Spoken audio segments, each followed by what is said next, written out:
he starts defining himself as the son of the king. And he talks about one being, having a lineage that goes back to King Girwabjiri. And he talks about the privilege and the honor of being a son of the king, but also the responsibility that comes with that.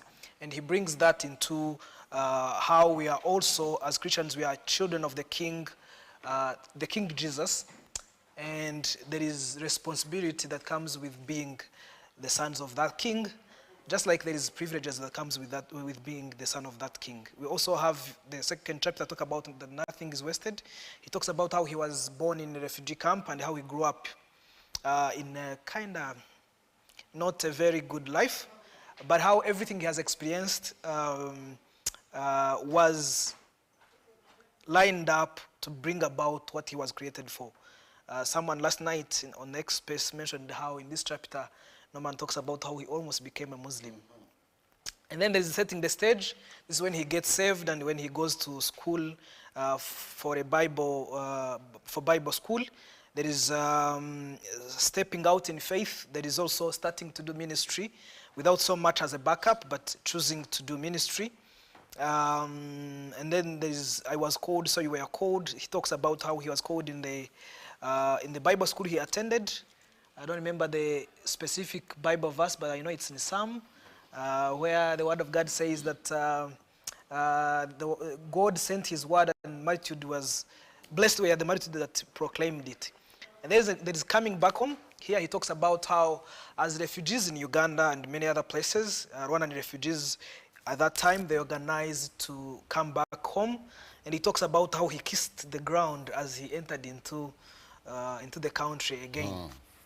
Then there's the subtle tests of a calling, where he talks about all kinds of tests that would try to distract you from what God has called you.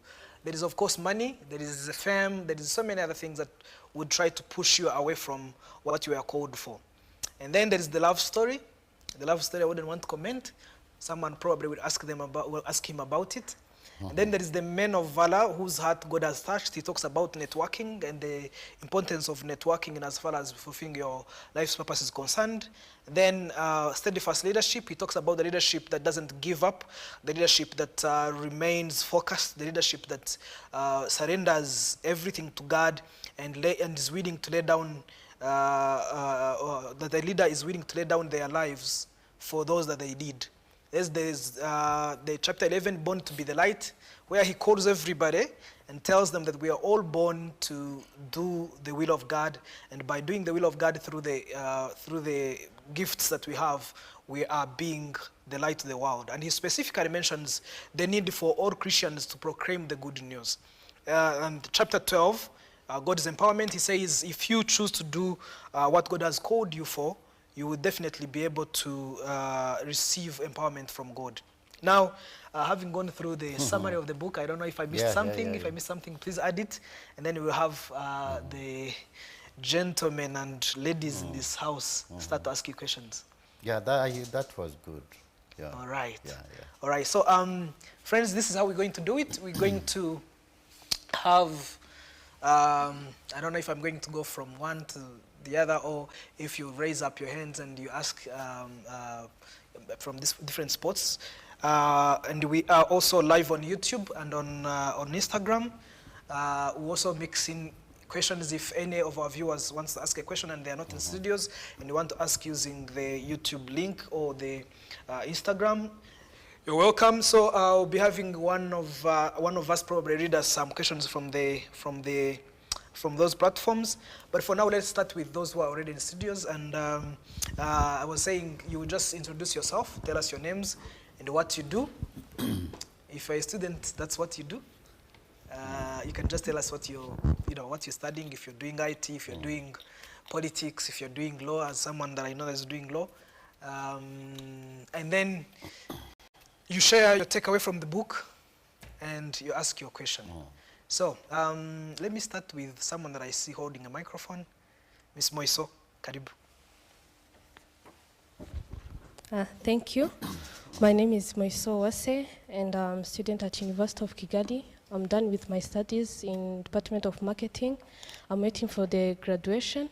My biggest takeaway from this book is faith and be consistently in what you do. By praying, always pray and look for God. And my question is in chapter 5 on page 72. I'm going to first read the quote. Knowing your calling also protects you from unnecessary conflicts. The Apostle Paul wrote, let each one remain in the same calling in which he was called. 1 Corinthians. Purpose silence jealous. It frees you to celebrate others because you understand that their success do not threaten your assignment.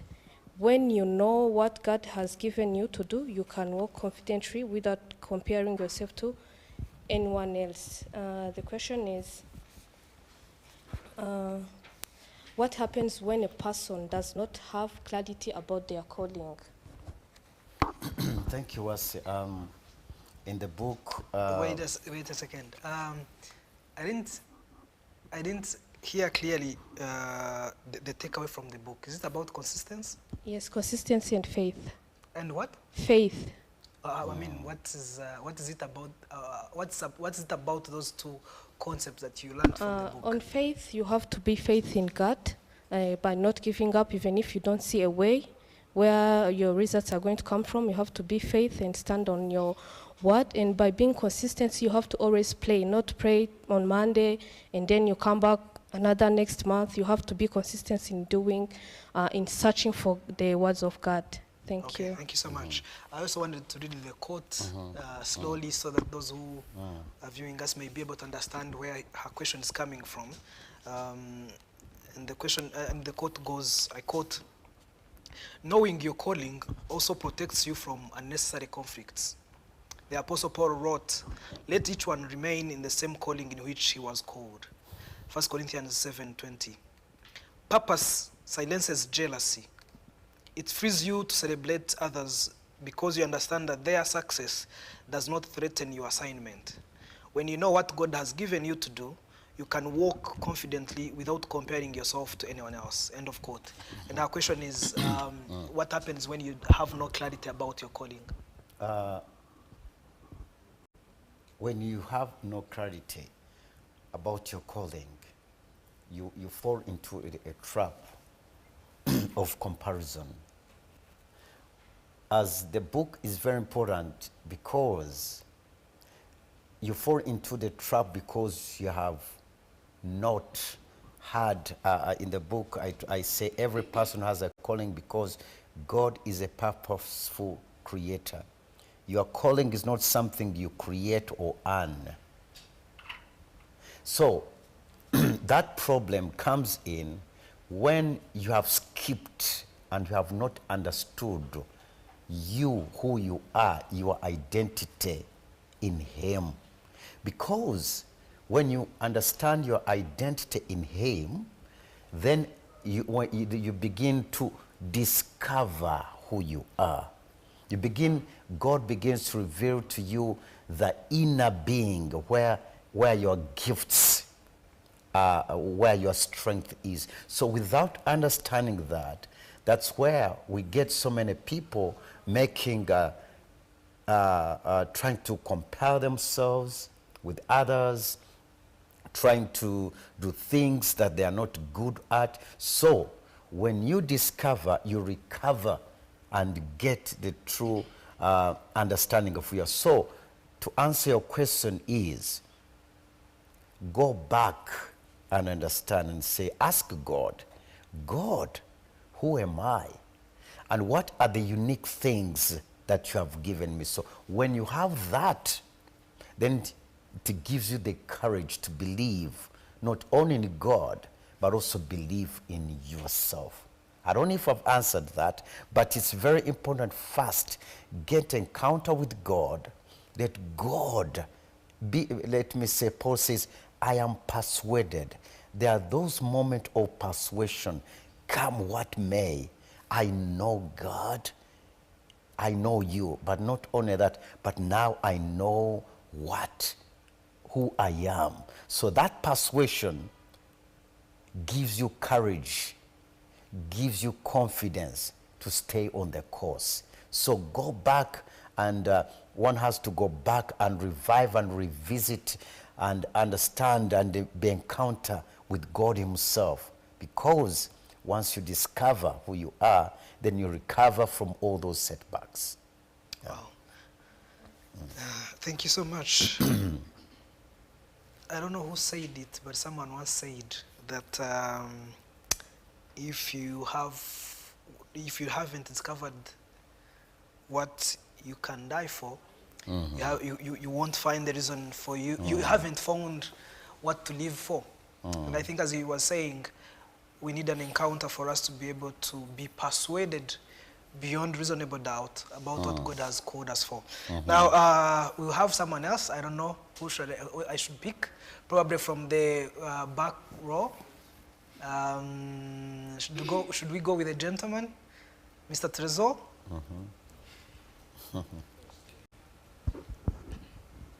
Okay, thank you. Thank you. My name is Trezor Shinjiro. I am a student at African Leadership. So the camera is not locating you properly. They are asking if you could stand up. Okay. Okay, thank you. My name is Trezor Shinjiro. I am a student at African Leadership University. I am doing software engineering. So my takeaway in the book is on the chapter of Nothing is Wasted.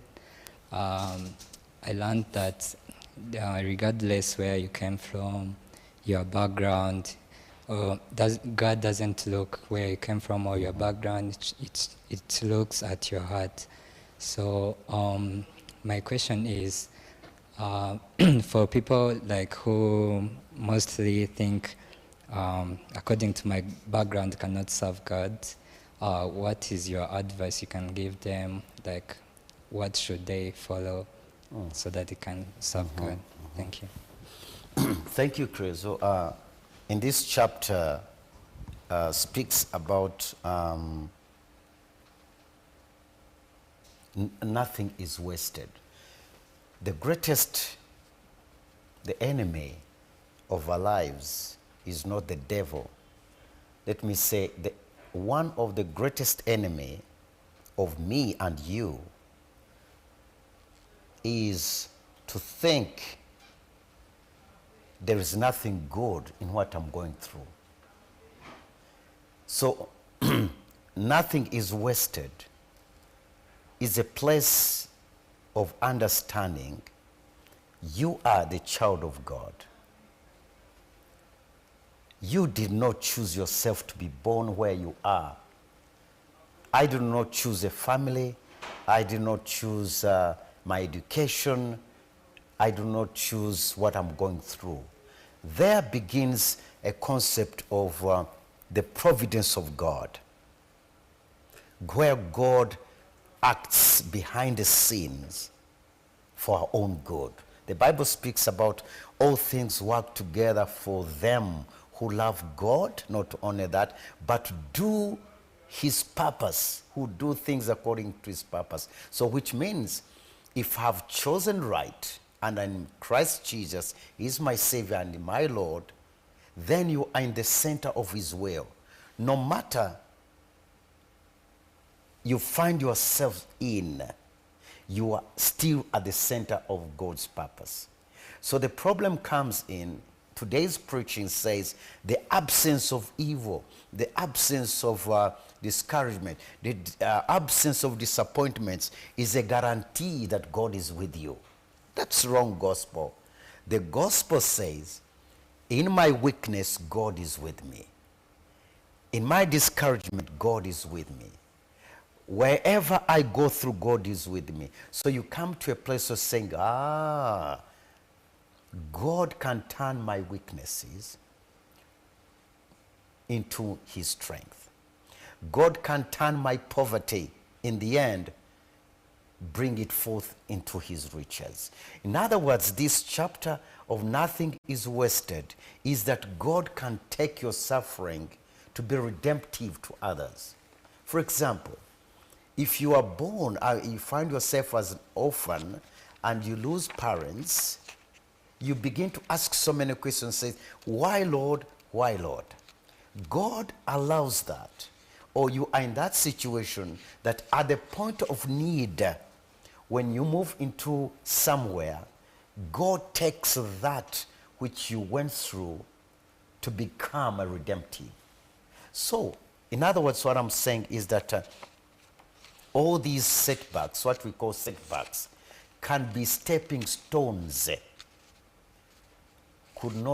They become stepping stones to another level that God has given you. So, to answer your question more, so our weaknesses, our background, our education, all these, God takes them for own good.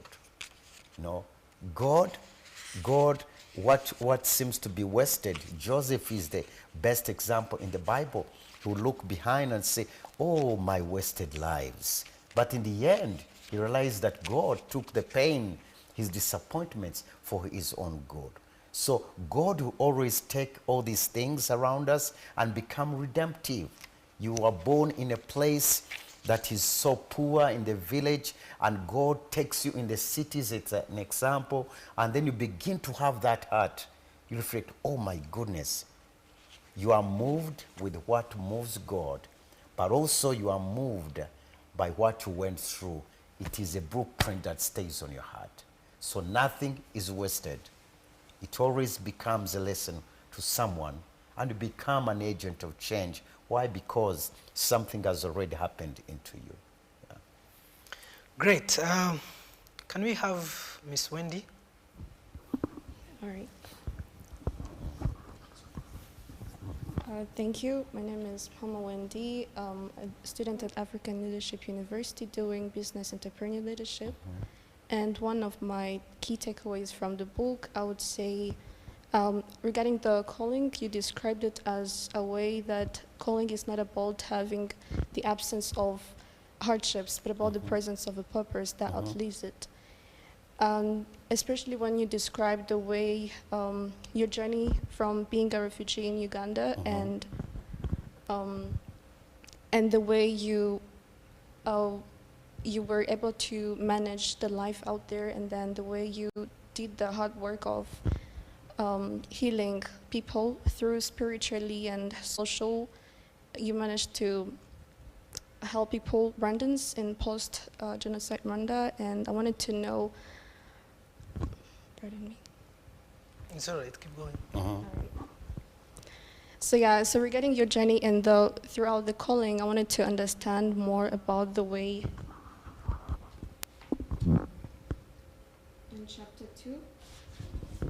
in chapter 2 you talked about the way nothing is wasted. There is a line where you say, you were not disqualified, you were designed, you were not forgotten, you were chosen, and because of that, nothing in your life will ever be wasted. So my question is, as a young person today, for me, how do you keep that conviction alive when mistakes or distractions make them feel unready or feel or unfit to serve? So, for example, you are studying entrepreneurship. In the book, there is a chapter that speaks about steadfast leadership. So, I believe, let me bring it to a context now. I believe God, in the book Setting the Stage, God allows you to move into experience hardship. I would not have had the heart to assist the needy, let me say the vulnerable, if I had not moved into that journey. So I want to relate that into the present. I would not have had, for example, when we came to Rwanda, there's a place, an orphanage in Nyamirambo that we went to visit. I wouldn't be compelled to visit if I had never experienced. What you experience becomes power. or it becomes a motivation to bring a change. If I do not go for hunger, I would not feel the hunger for the vulnerable. So I want to bring that into the present. So you bring hunger that you experienced into the present. You bring the vulnerable into the present. So I want you to see how everything is connected. So staying in the course to answer you, so my present, my helping people and all that, it all came from that. There is no other way that you escape that. Escaping that is escaping from the goodness and the faithfulness of God. So you begin to see, I was like this, I experienced this, but now what change can I do? So I don't know if I've answered your question. So as a person, as a young lady, what you go through, you might don't value it. But in the end, God will take even that experience to bring a change in somebody's life. I don't know if I've answered it well. Yeah, if I may ask a follow-up question on what she asked. When you say nothing is wasted, one would be tempted to try to make sense of all their pain. One, is it even possible to make sense of all the pain you have gone through? And two, you were born a refugee. You were born in a hospital but close to a refugee camp, and you went straight to the refugee camp. One would ask, couldn't God use you for what he has used you for without necessarily taking you through pain? Why would one need to go through pain for them to be able to do something? So two questions. One, can we be able to make sense of every pain we have experienced? Two, do we really need pain for us to be able to do something good? Let me say this. God is not the author of suffering. God is not the author of pain. This is life. There are things God can allow, things to happen to you for your own good. You can never choose. It's not your choice that a child loses the parent. That child moves into pain and suffering. Let me tell you, what I'm saying, it is a paradox. One man said, why do the righteous suffer? In fact, one of the book of Psalms, the writer of one of the book Psalms says, God, why have you allowed the righteous to suffer? Why are you allowing our children to go hungry? And yet those that do not fear you are living in luxurious and expensive places. So there are moments of questions. But to answer your question, Vitar, it's like the times of Job. Some people think what has happened to me, it's a result of disobedience. So we need to, in fact, let me tell you, it's God who reveals that. There are things that you go through and they don't mean anything. You forget it. But there are moments of suffering and pain when you realize, now I understand. There are pains that you ignore, suffering that you ignore, that are common for all men and women. But there are things you say, you mean this? The reason why I went through this is that I may do this? So to answer your question, it's personal revelation from God, where God says the reason why I allowed you to go through this. It's like Joseph, he realized that now I know what was meant for evil was for my own good. There are moments of realization, self-realization of saying, now I understand. In fact, in the book, it's there, self-realization. You say, no, all these things happen for a purpose. So there are pains that we'll never ignore, but there are also pains and suffering that you take some lessons of life that you can testify to people and they get courage to move on. So my suffering, my pain, God can take it and become redemptive to somebody else. All right. That's it. That's, yeah. Thank you so much. We'll go to another gentleman behind. Dwema, do you have something to share about Kenny? I want to keep mixing a lady and a gentleman. Yeah. Well, thank you very much. My name is Kenny Roger, and I'm a student in the University of Life. University of Life. Where is that located? Anyways, I graduated my university at Mount Kenya. I did business information technology.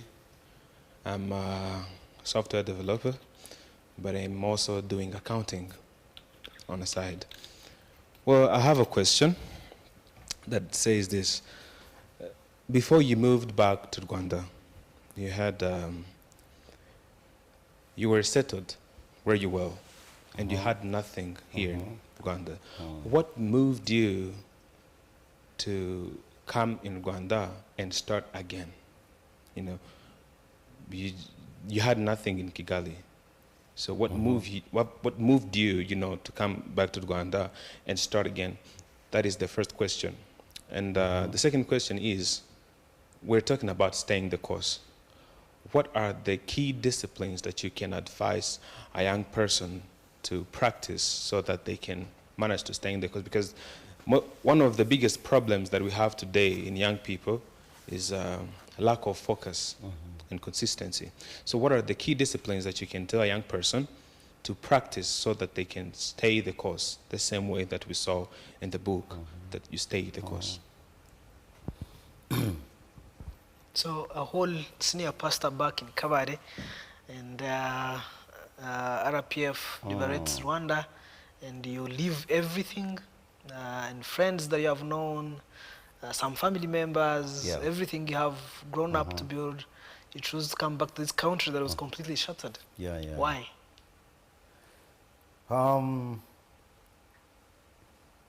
Let me begin by the motivation. The motivation is this. The motivation is faith. When I made a choice to believe, that was a matter of choice of faith. Faith in Christ to become a believer. Secondly, a choice to accept the calling of God upon my life. It was an act of faith. So faith is a foundation of everything. Faith is a substance of things hoped for, things not yet seen, but the evidence that things are real. That's paraphrase it. So the gospel is proclaimed, and then you receive the gospel. Now, that is faith. Secondly, faith to believe that God has called you. It is an act of faith. Now, another faith comes in of stepping out. You said, why now? My decision to do that was this. In the book, I believe Vitali might ask that. It's because all of us, my calling and everyone's calling and mission and vocation, whatever you can call it, it is tied in your land. So when I took a step of faith to believe in Jesus Christ, I took a step of believing the calling of God in my life, but also I took a step of stepping in faith into Rwanda. Back then, God, when I say God, let me say, if we say God, some people say you are too religious. But let me tell this. My conviction, let me bring that. People to understand. My conviction was this.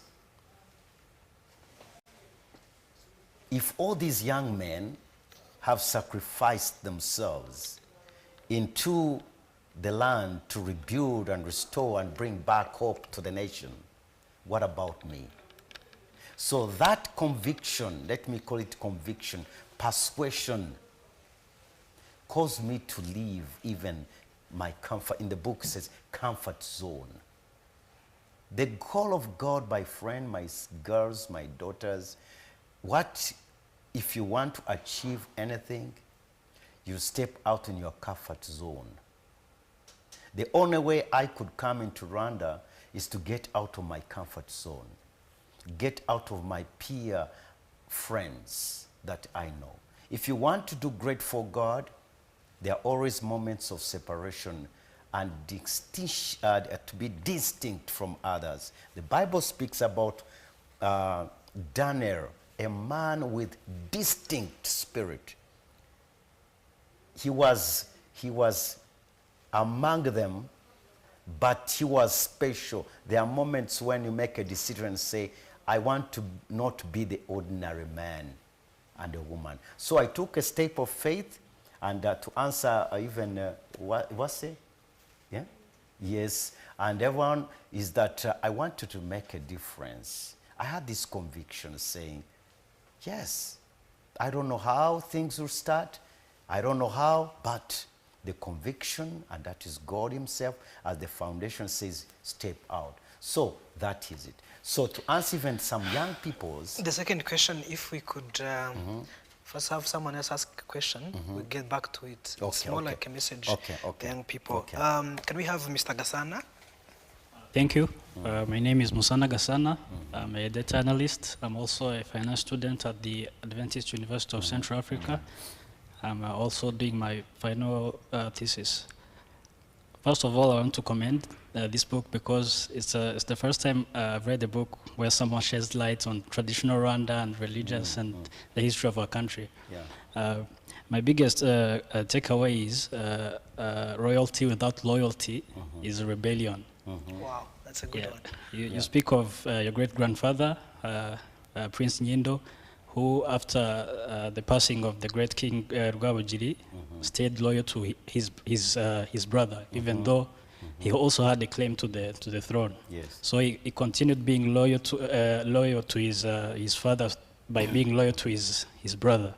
So that's my biggest takeaway. So also my question is, when you talk about your first encounter, I remember the story of Prophet Elijah when he was going to meet God, and there was the strong elements, the fire, the thunder, the strong wind, but then there was the sweet, quiet voice of God. So I want to bring it back to our generation. We are being bombarded by everything. The world is very, very chaotic. Social media, trying to live up to the expectations of our parents and our peers, of course, and our own personal goals.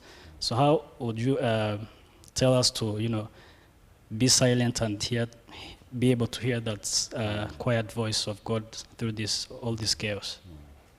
Thank you. That same question was answered yesterday. And during our times, our generation, we had also our own challenges. I think, let me tell you, my friend, every generation has its own challenges, and yet God remains the same. Our generation was so, for example, there are some who were born in villages as cattle keepers, others were farmers and all that kind, others did all kinds of work. So there was, during that time, there were all these things around. And every young person goes in through that. At times, HIV swept most of the people during that time. But all these are challenges that every generation goes through. So, for us, because of course we had other distractions, but not as much as today. Take is taking most of our time. You go to school, you go home, you sleep. I believe some young people have their phones on their pillows and all that, so they have no time to listen to God. I think it all comes to develop a sense of setting priorities. Setting priorities. There is a word of God that is very important. Moses said, "Teach me how to number my days." In other words, you mathematicians who are here, teach me how to number my days. In other words, teach me how to set first things first, the most important things, then the least and other. I think young people need to develop that culture of saying, what is the most high, let me say, high productivity, I mean high pay, I call it high pay activities. What is the most important thing in my life? Is there anything that I want to get into this? So I think young people need to have that in life. Another thing, my friend, young people, you are growing up. The other day I was young, the Bible says. I was young and had no this gray hair. But now it's surprising how days go fast. So my answer is set priorities, know what is most important, and then surround yourself with the like-minded people. Great leaders have surrounded themselves with great men. Somebody says, little-minded minds discuss people. That's my phrase. Simple-minded people discuss events and people, but highly minded people discuss what? Big things. So your greatness is into that. If you want to be great, set yourself apart. You are not just a little girl, a little boy there. No. Make a decision and say, I want to make a difference. In the book I said, things that help us to maintain the course is know your people. Know the people that surround you, because they have the potential to distract from you. So have priorities. Know how to set your time. All these things will come over. But most important, get the right people. Surround yourself. Get motivated. In fact, ask those that have gone ahead of you and said, is there anything that I can learn from you? So otherwise, youth, we go in the same temptations and desires, but every generation has its own challenges. Yeah. Thank you so much. Let's have the last two questions, one from Mr. Junior and another one from Miss Grace. And we'll call it conversation. So let's start with Miss Grace and then we'll go to Junior. Thank you so much. By the name's If you Grace could please stand Promise. up. By the name's Grace Promise, and I am very delighted to be here discussing Dr. Evangelist Norman's book. It's really an amazing book. At And first you're I his daughter? thought, his last born. At first I thought it was an adult book that would not be, I wouldn't really mind about it. I didn't know there was parts that would help me spiritually. So there are many things I learned from it. One thing was his courage, his faith. But one quote that I quoted was, your weakness is not a barrier to God's purpose. It's often the very channel through which his power flows, which is in Romans 8:28. And my question, I would speak for youths and me personally. In chapter 3, that's where, that's the chapter that broke me personally, realizing that my father went through all that, yet seemed strong outside. I wouldn't know what I would do in his shoes. But I wanted to ask, after going through that, after having a grandmother, or my grandmother, his mother, having heard that she's going through all that, the stroke, everything she went through, yet have that thirst, that, I don't know the right word to say, but to be really passionate to follow Christ. As speaking for the youth, when we go through a lot, as my fellow had said, we have a lot of things that we battle. And you cannot go to a youth and be like, you see, I went through this same. They will not really believe that. They just feel like, well, I read your book, I see you went through that, yet you believed in God. Why then should I believe in God? So my question is, what's your advice to the youth? If you went through that, yet had the void to love God and have that passion to love God, what should you say to a person that says, Pastor Evangelist went through that and he loved God, who am I to? So like pain can push you to hate God. Why would you go through pain if you're going to endure pain? Why should you have faith in God if you're going to have to endure pain?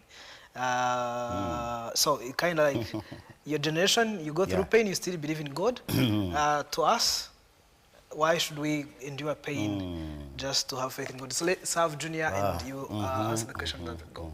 Yes, Mr. Junior. Yes, my name is Junior Muhizi Praise. I'm an actor. I work in construction, and I also volunteer as a chairperson in RPF Youth League at our sector. And Are you an actor in construction, or you do two different jobs? No, I said I work in construction, and I'm an actor in radio sketches. Okay. If you've ever listened to Runana Development Communication, then I've worked there. I've acted in Runana and Ikirezi. Okay. So maybe that clarifies what I just said.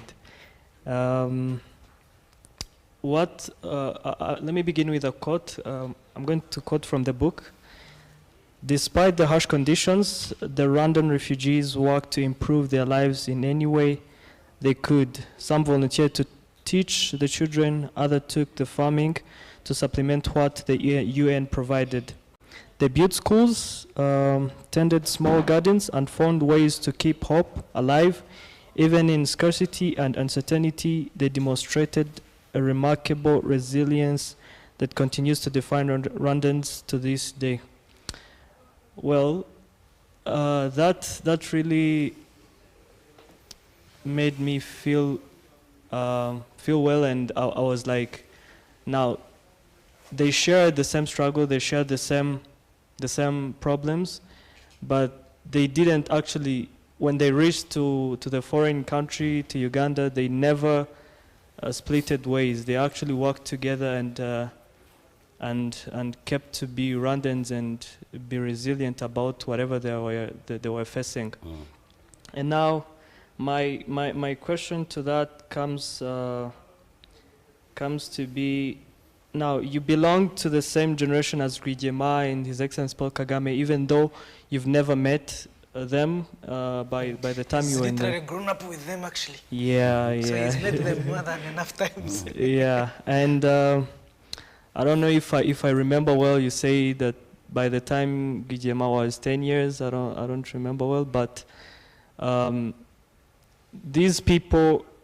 I mean, in your book, you mentioned that you live in the same refugee camp and experienced firsthand the hardships of being a Rwandan refugee in Uganda. And you also mentioned how it was not an easy life to live in by the time of Obote's regime. And I'm also, my question, today all Rwandans continue to benefit from the sacrifices made by those who took part in the liberation struggle. Now, my first question is, with all those shared experiences, what made you choose a different path, and what kept you from joining the liberation struggle alongside Rwigema, His Excellency Paul Kagame?